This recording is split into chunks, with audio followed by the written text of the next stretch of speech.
Terima kasih buat kesempatannya dan puji Tuhan saya mendengarkan kesaksiannya luar biasa ya.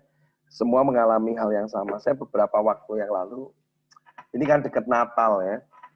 Biasanya kami ini kalau Natal memang karena saya pelayanan anak-anak, jadi itu jadwal itu kalau Desember itu bisa 1 hari bisa 3 sampai 4 gereja gitu. Ya, kali ini memang benar-benar berbeda. Mereka kadang cuma bilang begini aja, ya, Kotoni pelayanan Natal ya, gitu. Rekaman aja nggak apa-apa. Gitu. Semuanya serba gitu. Nah itu juga repot sebenarnya, karena satu harus syuting, kedua harus edit, gitu kan. Belum rapat sama mereka, tujuannya nggak cocok Kak Tony. Waduh, lebih repot sebenarnya ya. Persiapan, harus ganti baju lah. Waduh, lebih ribet sebenarnya. Tetapi suasana Natal itu kami rindu tidak hilang. Gitu. Nah, suatu kali, karena kami semakin kangennya dengan suasana Natal, kurang lebih 2 minggu yang lalu, anak saya tiba-tiba muter lagu Natal di mobil ketika menjemput saya pelayanan. Gitu. Nah, ketika dia puter, kebetulan lagu itu adalah lagu kalau boneka kita sedang bermain. Jadi kemudian kami mempraktekkan di dalam mobil. Ayo, angkat bonekanya. Gitu kan. Terus saya bilang sama anak saya gini, papi ini kangen. Gitu. Pelayanan anak-anak, terus ada panggung boneka.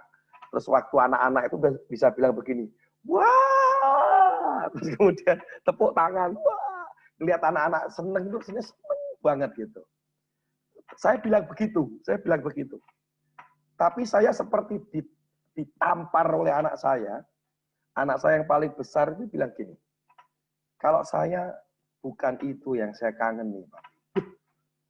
Kan panggung boneka, saya bilang. Kan anak-anak tuh. Enggak. Yang saya kangen nih adalah ketika papi khotbah, kemudian altar call, kemudian anak-anak dilawat Tuhan. Waduh, saya seperti tertemplak. Anak saya lebih rohani dari saya. Saya pikir saya bilang, wah seneng kan gitu kan. Enggak, anak saya yang paling gede bilang gini, enggak. Yang saya kangen itu ketika anak-anak dijamah Tuhan, mereka nangis, mereka terima Tuhan Yesus, dan mereka buat komitmen sama Tuhan. Itu aku kangen sekali, Papi. Kalau retreat, aku ikut. Kemudian anak-anak dijamah Tuhan, itu aku kangen, Papi. Saya langsung diam. Ya memang itu itu jeritan hatinya dia. Nah, kita jangan sampai kehilangan hal seperti itu, jangan sampai patah ya. Karena ini malah sebenarnya kondisi pandemik ini Tuhan akan siapkan sesuatu yang benar-benar new things ya. Bahwa yang saya dapatkan adalah sesuatu yang baru. Tuhan sedang sediakan. Kalau di Yesaya itu dikatakan Yesaya 43:19 akan ada jalan yang baru di tengah padang gurun. Padang gurun itu masa sulit. Kemudian Tuhan juga akan berikan sungai di keadaan belantara. Keadaan yang nggak memungkinkan. Tapi seringkali kita tidak memahami. Akan ada cara yang baru, ada urapan yang baru, karena Tuhan segera datang, sehingga ini akan menjadi sebuah terobosan-terobosan yang benar-benar kita harus meresponi untuk segera kita melakukan itu.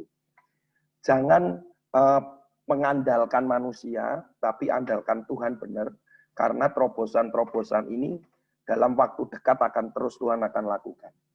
Nah, saya melihat dengan cara-cara yang baru, gereja juga akan menggunakan cara yang baru. Saya juga pengen onsite. Kami akan lakukan di gereja kami. Saya menggembalakan sekarang. Kami mungkin sekitar Januari. Tetapi jemaat yang lain juga teriak, kapan Pak Natal? Pak, kapan Pak Natalan? Hati saya juga pengen gitu. Tapi jujur, saya sebagai gembala ya, saya akan ngomong, saya nggak tahu kalau gembala saudara gitu. Jujur ya, online itu lebih simpel daripada harus mengadakan ibadah onsite. Ketika saya online pertama, itu lebih gampang.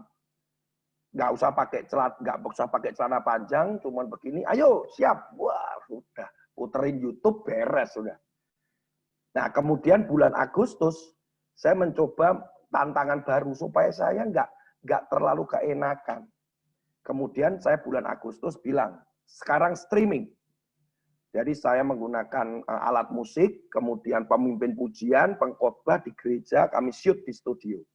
Dan itu langsung streaming, di Zoom dan di Facebook. Loh, itu lebih ribet. Harus datang 1,5 jam sebelum, nyiapin segala sesuatunya, doa sebelum ibadah. Waduh, jujur ya, saya gembala aja males. Karena saya sudah berbulan-bulan tinggal duduk di kamar, ayo mari kita mulai doa kita. Gitu, mari kita mulai ibadah kita. Saya Agustus sudah mulai aras-arasan, waduh Tuhan, nyiapin ini, nyiapin itu. Apalagi ibadah anak. Ibadah kami jam 5, kemudian Ibu Gembala, istri saya bilang gini, ibadah anak kita mulai jam 4, glodak.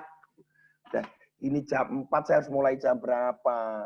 Terus kemudian saya juga ikut mimpin, nanti khotbah lagi, harus mulai jam. Saya, waduh repot, di minggu nggak bisa kemana-mana nih kayaknya. Dulu kalau online, saya pergi ke Batu, saya bisa online. Kan tinggal begini, ayo mari jemaat, kita akan ibadah. Sekarang nggak bisa. Ini nanti onsite. Jadi benar-benar harus, waduh, ini onsite, jujur. Antara kerinduan dan kemalasan bercampur aduk. Ya, ini saya harus ngomong ya, ini saya harus ngomong kejujuran dari hati kecil seorang gembala itu gitu. Jangan bilang masalah kolektor dah. Kita ngomong masalah usaha aja setengah hidup kita ini. Aduh, enak di rumah, enak streaming. Sekarang nanti di gereja harus menggunakan 2 cara. Satu onsite, online-nya tetap harus jalan.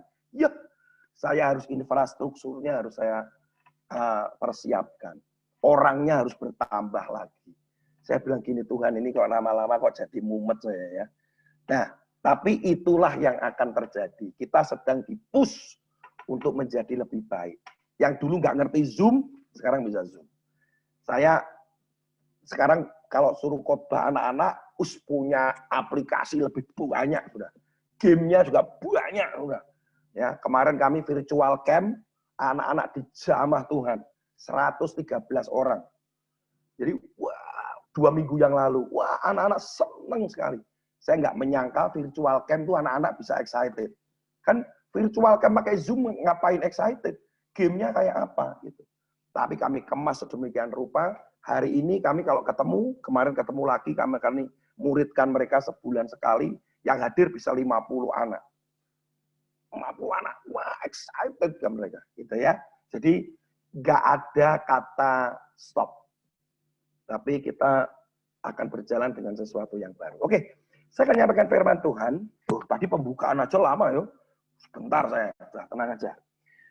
Matius pasal 11 ayat 2, ayat 3. Saya sederhana aja nanti. Maaf saya bukan berbicara komunitas, tapi adalah sesuatu esensi yang sangat lebih penting. Dikatakan demikian, perikopnya begini, Yesus dan Yohanes Pembaptis. Di dalam penjara, Yohanes mendengar tentang pekerjaan Kristus. Lalu menyuruh murid-muridnya bertanya kepadanya, engkaukah yang akan datang itu atau haruskah kami menantikan orang lain? Berhenti sampai di situ. Saudara tahu siapa Yohanes Pembaptis? Saudaranya Yesus. Saudara tahu siapa Yohanes Pembaptis? Yang membaptis Yesus.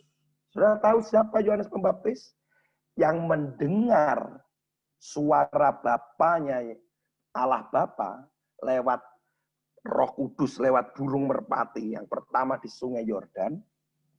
Yang dia melihat, kemudian dia berkata, Bapak itu, inilah anakku yang kukasihi, kepadanya aku berkenan. Yohanes adalah saksi. Siapa Yohanes Pembaptis? Dia adalah yang dipenuhi Roh Kudus 6 bulan di dalam kandungan Elizabeth sebelum dia lahir karena ketemu dengan janinnya Yesus. Lah, pertanyaannya bahkan begini. Ketika muridnya Yohanes Pembaptis tanya, ketika Yesus lewat. Nanti lihat ya, ini kisahnya ya saya buka nanti kelamaan. Waktu Yesus lewat, Yohanes Pembaptis di situ ada bersama murid-muridnya. Kemudian Yohanes Pembaptis bilang, itu loh anak Allah, Mesias. Kemudian dua muridnya Yohanes Pembaptis meninggalkan Yohanes Pembaptis, ngikutin Yesus. Salah satunya Andreas. Yang satu ini nggak tahu siapa. Kemudian waktu ngikutin Yesus, Yesus kan tanya, apa yang kau cari?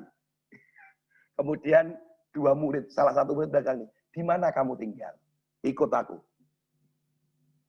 Yohanes yang memberitahu murid-muridnya. Aneh. Ketika Yohanes Pembaptis ada di penjara, kemudian ngomong sama muridnya, murid, sini. Kamu pergilah ke Yesus, kamu tanya, apakah engkau yang akan datang itu, atau haruskah kami harus menantikan orang lain? Muridnya Yohanes Pembaptis itu kalau bisa protes, dia pasti protes. Bro, gak salah tuh pertanyaan. Lu yang ajarin gua bahwa dia adalah Mesias. Itu kan saudara lu, bro. Kamu yang menjadi saksi juga, bro. Itu kan hasil dari nubuatan yang kamu juga ceritakan, bro. Itu saudaramu, loh. Lu kok kamu tanya? Aku disuruh tanya. Udah, kamu tanya sendiri aja, Yohanes. Karena dia di dalam penjara, ya kan nggak bisa tanya, saudara. Saudara, itu pertanyaan konyol seorang Yohanes Pembaptis. Sehingga muridnya itu akhirnya datang kepada Yesus. Dan ini yang terjadi. Ayat 4. Muridnya ini datang nih kepada Yesus. Pergi. Katakanlah kepada Yohanes apa yang kamu dengar dan kamu lihat. Orang buta melihat, orang lumpuh berjalan, orang kusta menjadi tahir, orang tuli mendengar, orang mati dibangkitkan, dan kepada orang miskin diberitakan kabar baik. Dan berbahagialah orang yang tidak menjadi kecewa dan menolak aku. Kenapa Yesus ngomong di ayat ke-6? Jadi muridnya datang, apa yang kamu lihat, kamu dengar, sampaikan kepada Yohanes. Terus kemudian Yesus ngomong begini, dan berbahagialah orang yang tidak menjadi kecewa dan menolak aku. Muridnya kemudian datang kepada Yohanes. Dia mengatakan pasti persis seperti yang Yesus katakan. Artinya apa? Yohanes mengalami depresi. Yohanes mengalami kekecewaan berat. Yohanes mau menolak Yesus. Imannya runtuh. Dia dipenjara oleh Herodes yang tidak mungkin secara manusia dia bisa keluar. Karena memang itu rencananya daripada Herodes membunuh Yohanes dari dulu. Dan saudara tahu bahwa bagaimana bentuk penjaranya dia? Penjaranya itu bukan sekedar penjara, tetapi diborgol tangan dan diborgol kaki. Jadi seperti seorang penjahat atau pembunuh. Dan akhirnya saudara tahu, Yohanes Pembaptis harus mati dipenggal. Jadi kemungkinan untuk lepas dari penjara itu tidak mungkin. Kemungkinan mati itu besar. Apa sih yang sebenarnya Yohanes harapkan? Yohanes ingin Yesus mengunjungi Yohanes. Kenapa dia minta murid-muridnya ngomong? Dan pertanyaan yang terus menggelayut di hati saya adalah, kenapa Yesus tidak datang mengunjungi Yohanes? Bagi dia sangat mudah untuk membebaskan Yohanes, yang adalah saudaranya. Yang dikatakan Yohanes adalah pembuka jalan bagi si Mesias. Dia pembuka jalan. Mestinya Yesus, dia datang di penjara itu. Dan dia bilang, Yohanes keluar. Maka gembok itu akan lepas. Kemudian Yohanes akan keluar. Tapi tidak. Saudara tahu, ketika Yohanes Pembaptis dipenggal, apa yang dilakukan Yesus? nangis, crying. Dia sangat sedih. Pertanyaannya, Yesus mengasihi Yohanes Pembaptis? Sangat. Kenapa Yesus tidak datang kepada Yohanes Pembaptis? Kenapa Yesus tidak menolong Yohanes Pembaptis? Kenapa dia tidak mengunjungi? Saudara, bukankah itu seringkali yang kita alami? Pada titik tertentu, pertanyaan kita cuma 3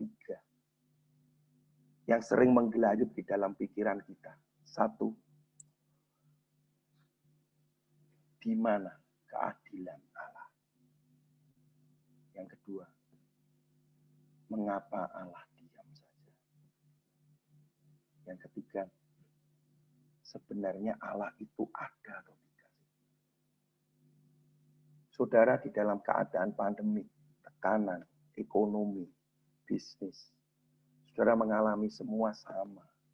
Saudara bilang bisnis, saya berbicara pelayanan. Sama. Kita kadang berteriak, di mana keadilan Tuhan? Saya nggak tahu antara Trump dan Biden yang lagi rame. Banyak anak Tuhan membela Trump. Tapi kenapa Biden yang menang? Di mana keadilan Tuhan? Kita sekarang lagi waktu pemilihan wali kota, saya nggak tahu saudara mau pilih siapa. Tetapi kalau seandainya itu bukan pilihan saudara, kemudian saudara akan teriak, di mana keadilan Tuhan? Habib Rizik, di mana keadilan Tuhan? Tuhan bisa menampar yang menghina Allah. Kenapa Rizik ketika berbicara, emangnya Yesus siapa bidannya ketika lahir, ketika dikatakan dia anak Allah? Kok nggak ada yang nampar? Di mana keadilan Allah? Ketika saudara melakukan yang benar, tapi saudara dituduh, dan saudara malah mengalami kerugian. Ketika saudara mengalami sesuatu yang aku sudah hidup benar, aku sudah intim dengan Tuhan, aku sudah baca firman, aku sudah pelayanan, anak saudara sakit, bisnis saudara hancur, tabungan saudara habis, dan saudara cuma bersimpuh sambil nangis. Di mana keadilan Tuhan? Yohanes Pembaptis salah apa? Bisa saja dia aku salah apa? Aku bunuh orang juga? Enggak. Aku cuma punya murid dan mengajarkan kebenaran. Yohanes Pembaptis akan teriak, di mana keadilan Tuhan? Saudara pelayanan hebat, tapi saudara mengalami masalah ekonomi, masalah anak, masalah bisnis, di PHK, kesulitan keuangan, masalah dengan mertua, dengan orang tua, adikmu. Saudara akan tanya, di mana keadilan Tuhan? Hal yang kedua, kenapa saudara Allah kok diam saja? Di mana mujizat Tuhan? Saya berdoa dan tidak ada mujizat satupun terjadi. Saya sakit. Saya berharap tiba-tiba ada orang menawarkan pekerjaan. Saya berharap tadi ada kesaksian Desember baik-baik saja. Ya kalau baik-baik saja. Kalau tidak, antara menghibur dirimu dengan iman itu beda, bro. Seringkali kita mengatakan baik-baik saja, itu sedang menenangkan diri kita. Tapi benar nggak itu berbicara dengan iman? Kalau iman, berarti kita juga harus siap untuk itu tidak terjadi. Karena kita berpikir iman itu selalu terjadi. No. Kita beriman itu berpijak dari ketidakmungkinan. Dan itu bisa menjadi memang tidak mungkin. Dan itu memang benar tidak mungkin. Mujizat Tuhan. Sakit nggak sembuh. Investasi, doa puasa, hilang duitnya. Kita berharap pandemik selesai 3 bulan, lanjut. Vaksin rencana Desember, Januari baru mulai. Saudara, kita mau ngomong apa tentang mujizat Tuhan?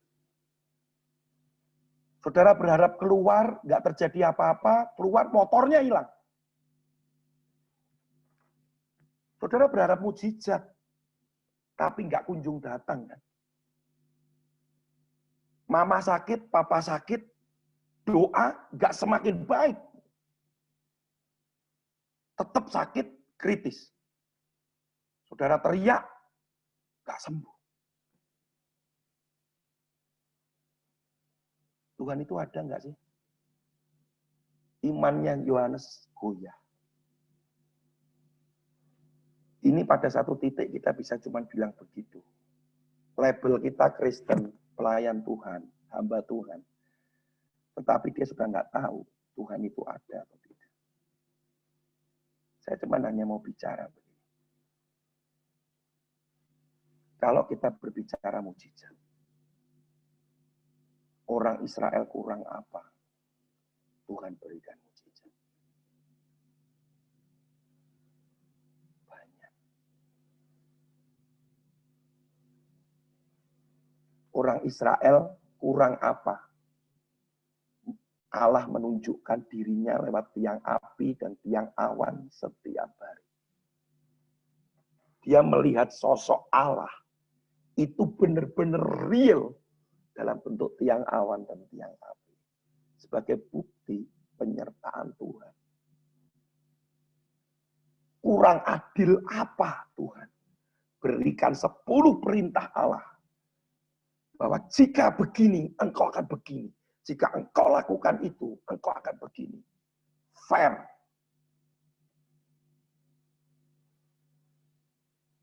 Pertanyaannya, apakah Israel makin dekat sama Tuhan? No.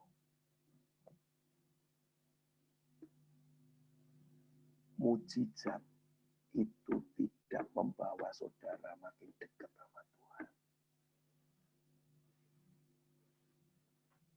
Saya mau berikan ilustrasi sederhana. Saya punya anak.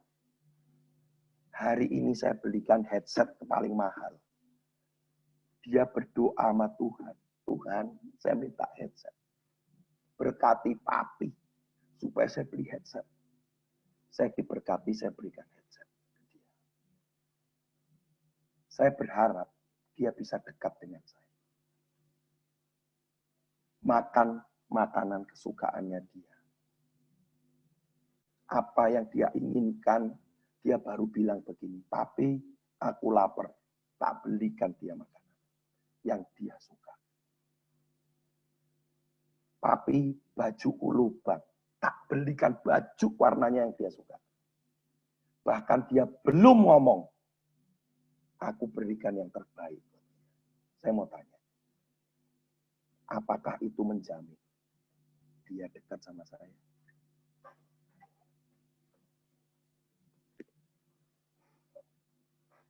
Hadiah, pemberian, itu bukan jaminan anak saya bisa dekat dengan saya.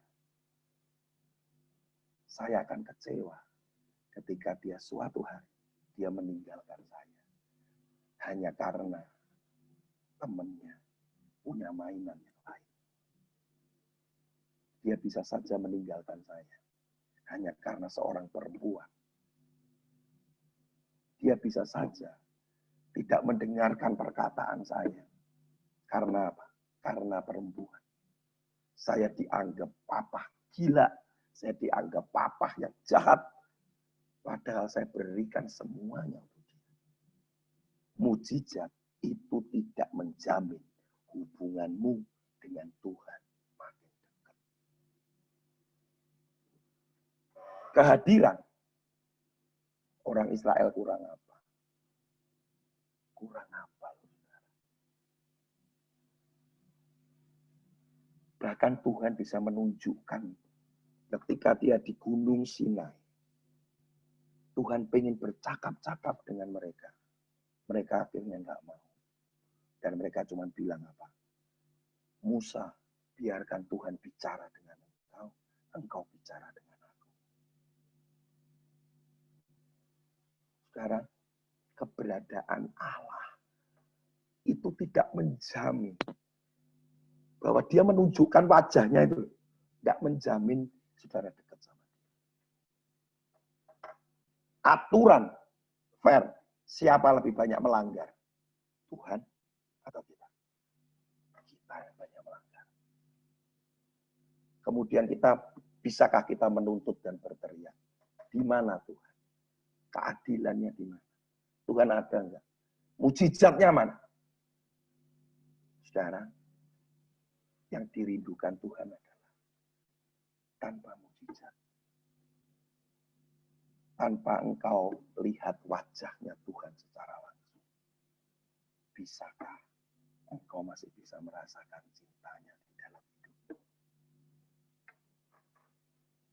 Itu lebih penting.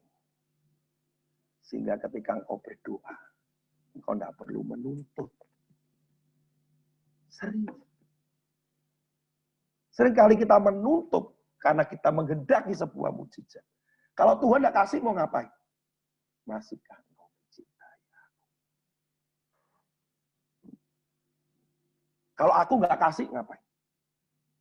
Masihkah engkau masih mau datang kepadaku? Mau nggak engkau masih melayani aku? Walaupun nggak dapat apa-apa. Mau. Sehingga masihkah engkau punya passion, gairah untuk datang dan melayani Tuhan. Saya ini hamba Tuhan. Banyak orang janji mendonasi, janji memberikan persembahan. Saya sampai kadang itu malu. Kadang saya sudah saksikan kepada para full timer, kepada istri saya. Puji Tuhan, ada orang yang mau mendonasikan.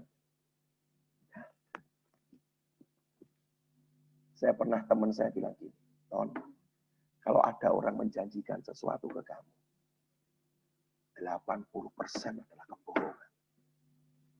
Kamu harus siap. Apakah saya berhenti melayani Tuhan? Apakah saya berhenti mencintai Dia? Apapun yang terjadi, tetap saya harus tetap mencintai Dia. Walaupun sakit. Walaupun tenaga saya sudah berkurang.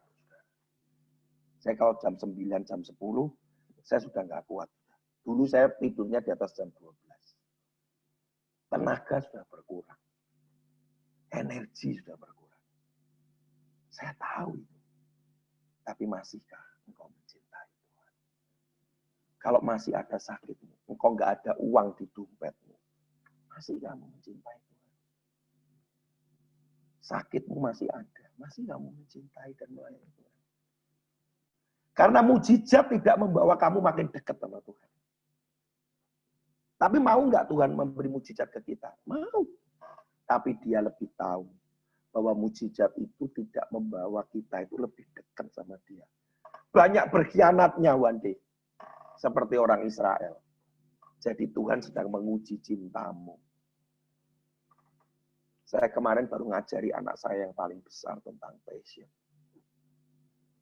Saya bilang, untuk masa depan pilihlah sesuatu bidang. Yang itu adalah passion. Kamu tahu artinya passion, nak? Kamu melakukan sesuatu. Dihina orang. Gak dibayar orang. Kamu gak dapat apa-apa. Tapi kamu puas melakukan itu dan senang. Itu passion. Dan dia sudah menemukan itu. Kemarin anak saya mengadakan seminar sendirian. Webinar. Saya kaget. Saya cuma dampingi sebagai co-host. Dan dia melakukan sendiri. Dan dia bilang, Papi, aku puas. Tidak ada sepeser pun masuk ke kantongnya. Saya bilang, you found the passion. Orang nggak bayar kamu, orang mungkin akan kritik kamu, orang mungkin akan anggap kamu remeh, tapi kamu tetap enjoy. Kalau engkau ingin tahu passionmu dengan Tuhan, walaupun nggak ada mujizat yang kamu alami, walaupun kamu nggak lihat Tuhan secara langsung, tapi engkau tetap mencintai.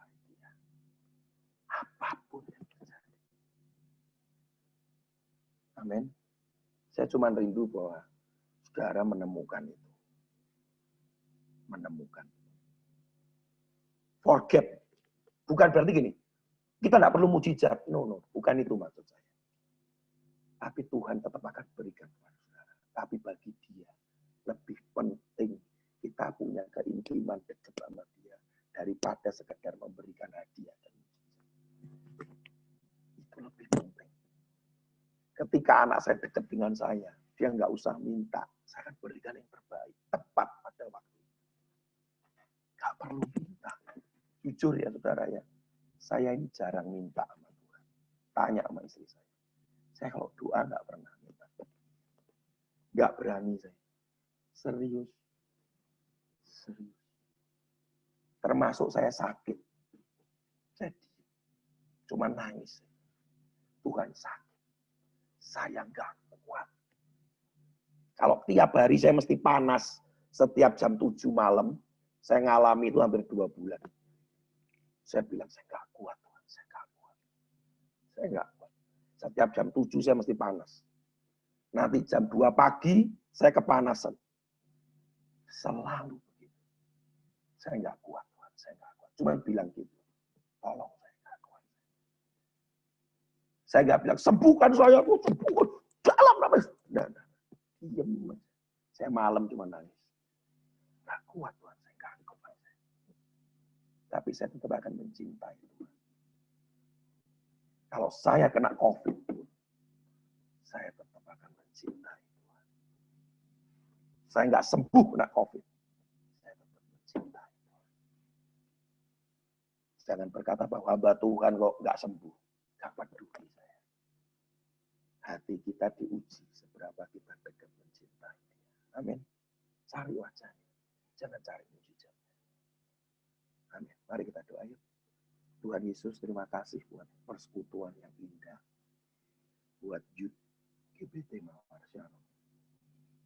Apapun yang hari ini mereka alami, dan doa mereka mengharapkan dengan harapan mujizat pertolongan-Mu. Tapi lebih penting mereka menemukan cinta-Mu yang sejati. Sehingga mereka bisa dekat dengan-Mu dan mengerti isi hati dan detak jantung. Sehingga bukan lagi mujizat dan harapan itu yang penting. Tetapi seberapa mengerti isi hati-Mu itu yang lebih penting. Sehingga Kau menyediakan jalan di padang gurun. Engkau menyediakan sungai di padang belantara. Tuhan, berkati mereka secara rohani. Berkati mereka secara jasmani. Hamba berdoa supaya mereka kuat di dalam komunitas. Saling menguatkan dan saling mendoakan. Untuk tetap mencintai dan mengasihi Engkau. Dalam nama Tuhan Yesus. Amin.